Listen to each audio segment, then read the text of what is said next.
The Atlantic Sun has found their 8th member and 5th in the state of Florida in Pensacola with the West Florida Argonauts.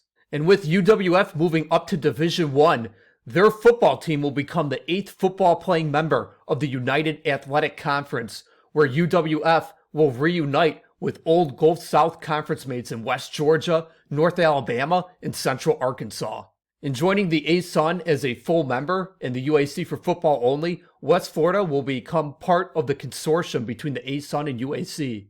Of course, what is currently the WAC will be rebranded as the United Athletic Conference, and this one consortium will have 2 conferences, 2 conference offices, 2 auto bids, but everyone will gain operational expenses saved, out of conference scheduling in many sports, and easier access to auto bids and a higher share of NCAA units, as opposed to the alternative of a 14 to 16 member ASUN if the WAC had folded. As an example of the scheduling benefits, here's an example I did for basketball. Everyone in the ASUN would have 14 conference games, everyone in the UAC would have 16 conference games, and if you were to start off with every combination, that would be a sub 6-hour bus trip. You'd already have 3 schools up to 22 guaranteed games, or a guaranteed 11 home games, and even more schools up to 19 or 20 guaranteed games, which would mean 10 guaranteed home games, and you can fill in the blanks with the rest. Part of the potential that UWF has is the big void in Pensacola for Division I sports. If you were to take the top 160 metropolitan areas with no Division I school or Division I hockey and are a 70-plus mile drive from the nearest D1 school, you'd only have 2 MSAs remaining. Number 92, Augusta. Interestingly enough, Augusta once upon a time was a Division I school. And then the second one would be number 108, Pensacola, where West Florida is a 70-mile drive from UWF to South Alabama. Relatively, that's a lot of potential fans for UWF to tap into to the future who have no school within a 70-mile drive to go to. Part of what makes UWF appealing is their enrollment growth. UWF has grown by 22.7% over the last 6 years, from 12,500 in 2019 to 15,400 in 2025, a growth of 2,900 over half a dozen years. Delving further into their enrollment numbers, 10,300 of those students are undergraduate students. Over 8,100 of these 15,400 students are full-time students. Almost 9,500 of them are female. 8,600 are enrolled in traditional programs, while 6,700 are enrolled online. And over 13,000 are from the state of Florida, while about 2,300 are from out of Florida. And as we look at UWF's in-state students, out of those 13,000 from the state of Florida, 8,500 are from an 8-county service area, while 4,500 are from outside of those 8 counties. The county that Jacksonville and North Florida are in have 235 students enrolled at UWF. The county that Stetson is in has 101 students enrolled at UWF, and the county that Florida Gulf Coast is in has 147 students enrolled at UWF. Now, if you were to break down those 13,000 in-state students by metropolitan area within Florida, obviously the Pensacola MSA would account for 6,100 of them. The Jacksonville MSA would come in 6th with 478 students enrolled at UWF. That's where JU and UNF are located. Then the Fort Myers MSA would rank 10th out of in-state MSAs. That's where Florida Gulf Coast is located, as 147 students from the Fort Myers MSA are at UWF.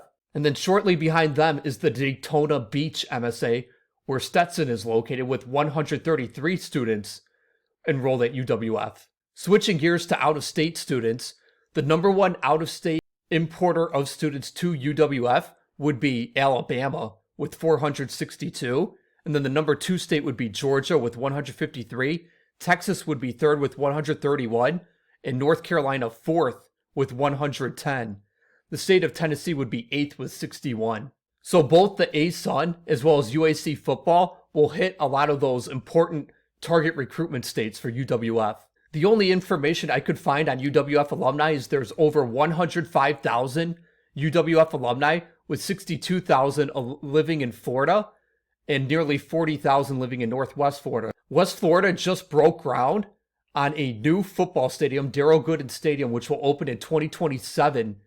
$50 million stadium with 7,500 capacity and luxury suites. By joining the UAC, UWF will get a ticket straight to one of the top FCS leagues. If you look at 5-year D ratings, the United Athletic Conference and the programs that will be in it would rank 4th behind only the MVFC, which is first by a large margin, even after North Dakota State departed, the Big Sky, which is 2nd, the Ivy League, which is 3rd. The United is led by Tarleton State, which is 23rd, Austin P, which is 25th, Abilene Christian, which is 33rd, Eastern Kentucky 35th, and Central Arkansas on 39th. West Florida will be walking into UAC football as a Division II powerhouse. They've only had football for 9 seasons, starting in 2016. And outside of that first season, they've had a winning season every year. 7 of their 9 seasons, they've won at least 2/3 of their games. 6 of their 9 seasons, they've won at least 70% of their games. And in 4 of their 9 seasons, they've won over 80% of their games.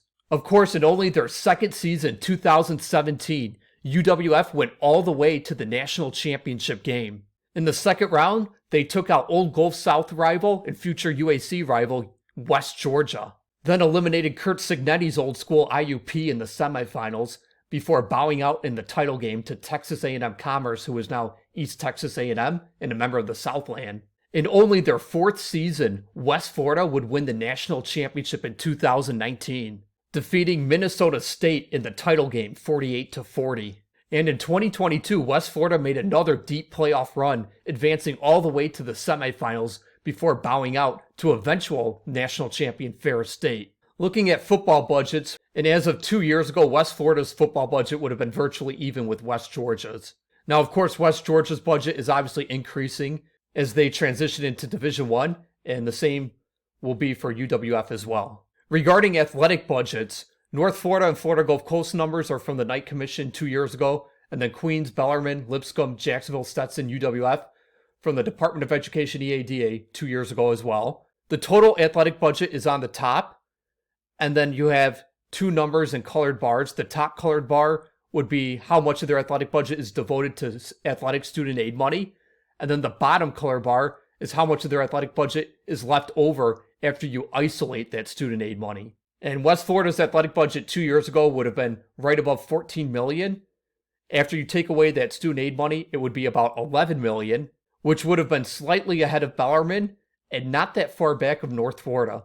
Now, men's basketball budgets, North Florida and Florida Gulf Coast, those are up to date via extra points, their budgets last year. And then everyone else is still 2 years behind from the Department of Education EADA.